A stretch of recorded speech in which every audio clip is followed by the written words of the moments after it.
Secular Gujarat ન્યૂઝમાં આપનું સ્વાગત છે। વડોદરા શહેરના ફતેપુરા મંગલેશ્વર ઝાપાથી સંગમ 4 રસ્તા સુધીના દબાણો પર ફરી વળ્યું પાલિકાનું બુલડોઝર। વડોદરા શહેરના નાગરવાડા વિસ્તારમાં રહેતા ભાજપના પૂર્વ કાઉન્સિલરના પુત્રની હત્યા બાદ વડોદરા કોર્પોરેશન દ્વારા મુસ્લિમ વિસ્તારમાં ટ્રાફિકને નડતરરૂપ દબાણો દૂર કરવાની ઝુંબેશ હાથ ધરવામાં આવી છે। બુધવારે બીજા દિવસે સંગમ 4 રસ્તાથી ફતેપુરા રોડ પરના કાચા પાકા શેડ તેમજ ગેરકાયદેસર ઉભેલી લારીઓના દબાણો દૂર કર્યા હતા। એક તબક્કે વેપારીઓ અને દબાણ શાખા વચ્ચે ઘર્ષણ પણ થયું હતું, પરંતુ પોલીસ બંદોબસ્તના કારણે કોઈ પણ અપ્રિય ઘટના બની ન હતી। દુકાનદારોએ સ્વૈચ્છિક રીતે પોતાના દબાણો દૂર કર્યા હતા। શહેરના નાગરવાડા વિસ્તારના ભાજપના પૂર્વ કાઉન્સિલરના પુત્ર તપન પરમારની માથાભારે ઇસમ બાબર પઠાણ અને તેના સાગરીતો દ્વારા કરવામાં આવેલી હત્યા બાદ વડોદરા કોર્પોરેશન દ્વારા મુસ્લિમ વિસ્તારોમાંથી પસાર થતા મુખ્ય માર્ગો પરના ગેરકાયદેસર દબાણો દૂર કરવાની ઘનિષ્ઠ ઝુંબેશ શરૂ કરવામાં આવી છે। મંગળવારે સાંજે મચ્છીપીટ, સલાટવાડા, તાંદલજા વિસ્તારના રોડ પરના ગેરકાયદેસર દબાણો દૂર કર્યા હતા। તે બાદ બુધવારે સવારથી જ સંગમ 4 રસ્તાથી ફતેપુરા 4 રસ્તા સુધીના માર્ગ પર ગેરકાયદેસર રસ્તા પર ઊભી કરી દેવાયેલી લારીઓ તેમજ દુકાનદારો દ્વારા બનાવી દેવામાં આવેલ કાચા પાકા શેડના દબાણો દૂર કરવામાં આવ્યા। ઉલ્લેખનીય છે કે વડોદરા કોર્પોરેશનની દબાણ શાખા જેસીબી ડમ્પર સાથે દબાણો દૂર કરવા માટે ફતેપુરા ખાતે પહોંચી હતી, પરંતુ સમયસર પોલીસ બંદોબસ્તના કારણે 2 કલાક સુધી દબાણ શાખાની ટીમને ઊભા રહેવાની ફરજ પડી હતી।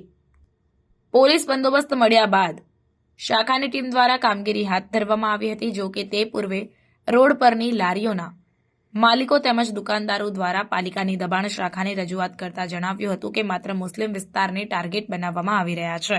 શહેરમાં ઠેર ઠેર ગેરકાયદેસર દબાણો થયેલા છે, દારૂના અડ્ડાઓ પણ ચાલી રહ્યા છે, તે દબાણો દૂર કરવા તંત્ર કેમ ખચકાય છે તેવા સવાલો સાથે તેઓએ રોષ ઠાલવ્યો હતો।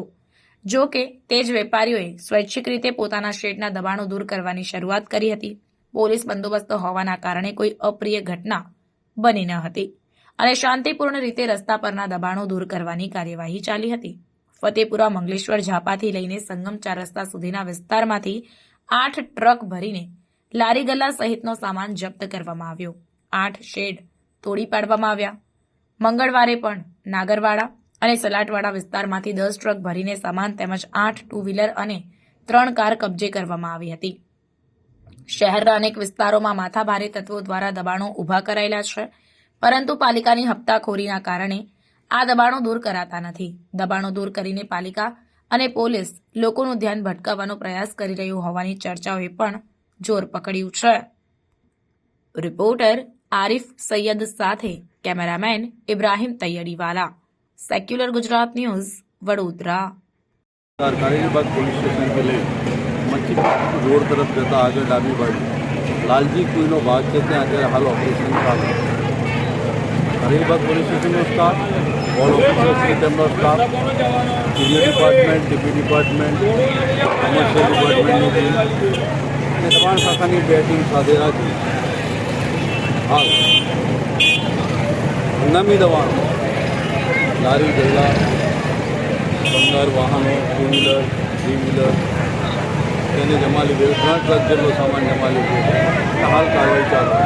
ફરી આ દબાણ જે દૂર કરવામાં આવ્યું છે, આ દબાણ આજે છોડાવવામાં આવશે તો છોડાવવાની આપશે ખરી કોર્પોરેશન ફરી વખત સમજો ને, આ સામાન જે લઈ જવામાં આવે છે એ છોડાવવામાં આવશે તો હા એ નિયમ મુજબ એની કાર્યવાહી છે। તો ફરી એક વખત દબાણ થશે પડશે થશે તો આવી કાર્યવાહી કરીશું।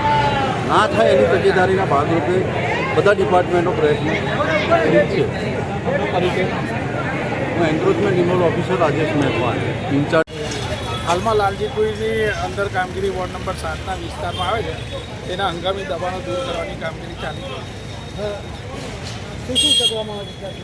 હંગામી દબાણ છે, ટીડીઓ વિભાગ છે અને રોડ લાઇનનું બી જોઈને સંયુક્તપણે દબાણની ટીમ પોલીસ બંદોબસ્ત સાથે કામગીરી કરી છે। આપનો પરિચય? Ward officer, ward number 7।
સમાચારોની અવનવી અપડેટ્સ માટે જોતા રહો સેક્યુલર ગુજરાત ન્યૂઝ.